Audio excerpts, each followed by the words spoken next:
Assalamualaikum warahmatullahi wabarakatuh. Selamat sore.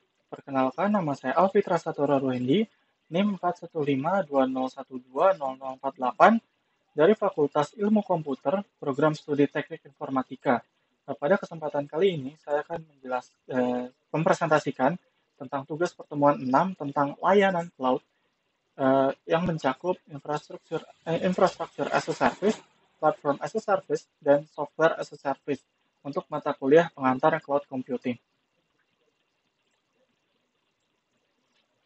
Baik, cloud computing sendiri merupakan sebuah teknologi yang menjadikan internet sebagai pusat server untuk mengelola data dan juga aplikasi pengguna, di mana cloud computing sendiri memiliki suatu karakteristik yang di mana setiap prosesnya dikelola di pusat.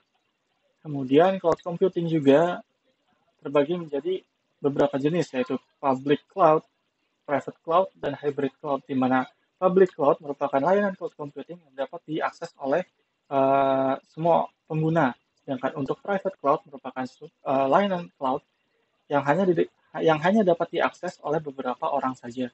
Sedangkan untuk hybrid cloud merupakan layanan cloud computing, suatu layanan yang merupakan kombinasi dari public cloud dan private cloud. Baik, kemudian pada cloud computing juga terdapat tiga jenis layanan, yaitu Infrastructure as a Service atau IaaS, kemudian Platform as a Service atau PaaS, dan Software as a Service atau SaaS. Untuk cara kerja cloud computing juga, di sini kita dapat lihat di gambar untuk karakteristik cloud computing di mana seluruh proses dijalankan di pusat sehingga pengguna dapat mengakses suatu layanan atau mendownload suatu file bisa melalui internet dengan menggunakan device mobile atau PC desktop. Baik, selanjutnya kita akan menjelaskan tentang ketiga jenis layanan yang sebelumnya saya jelaskan, yaitu Infrastructure as a Service, Platform as a Service, dan Software as a Service. Berikut merupakan gambaran dari tiga jenis layanan. Ya, tiga jenis layanan cloud computing.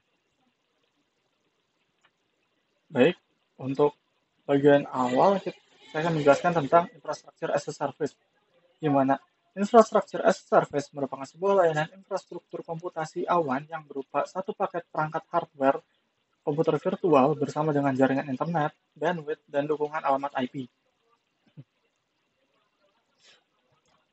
Di mana pada layanan ini terdapat jaminan online secara real-time dan keamanan dalam ruang lingkup satu layanan Infrastructure as a Service.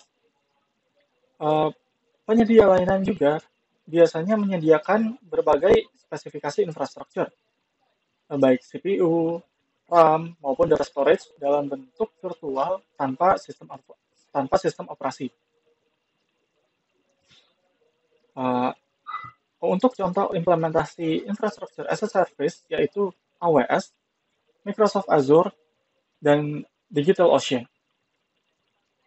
Kemudian, untuk layanan Infrastructure as a Service memiliki beberapa keuntungan, seperti memiliki pilihan virtual machine yang beragam, di mana untuk keuntungan ini, penyedia layanan cloud computing memberikan berbagai pilihan untuk yang nantinya pengguna dapat memilih spesifikasi tertentu sesuai dengan infrastruktur yang nantinya akan dibuat.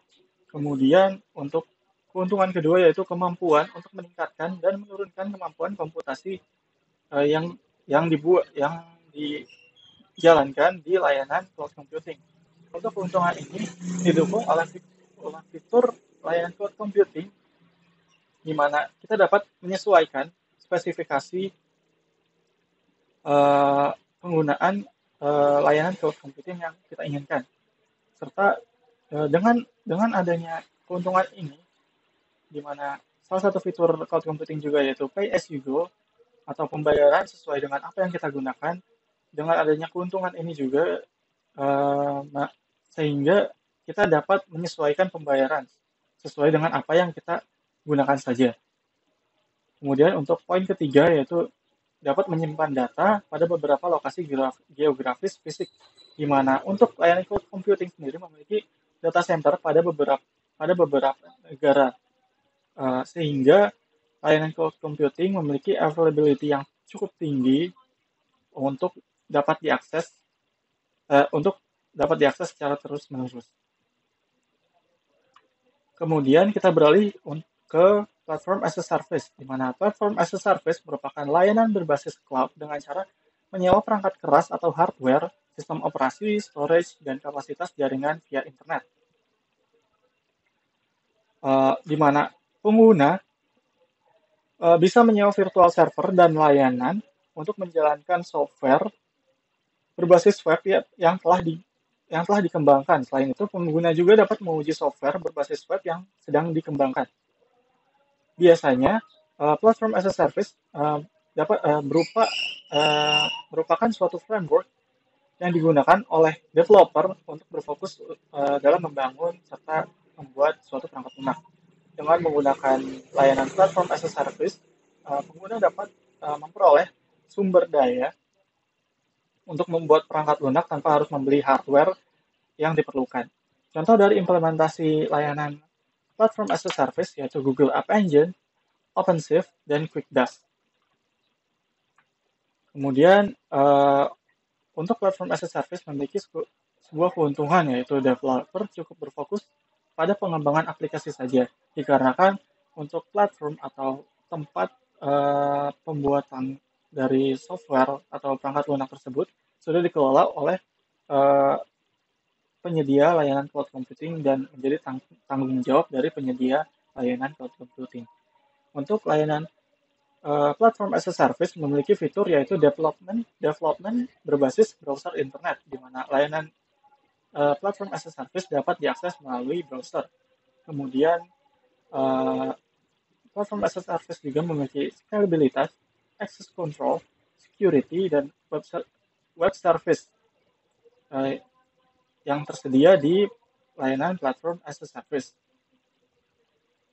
Kemudian untuk fitur yang ketiga yaitu integritas yang mudah selama aplikasi tersebut ada pada platform yang sama. Kemudian untuk fitur yang terakhir yaitu tersedianya konektor atau penghubung untuk terhubung dengan sistem lain yang ada di luar layanan cloud computing. Baik, untuk selanjutnya saya akan menjelaskan tentang software as a service. Untuk layanan software as a service merupakan layanan yang mengacu pada perangkat lunak atau software berbasis cloud via online yang dapat diakses melalui internet dan dapat dibeli secara berlangganan.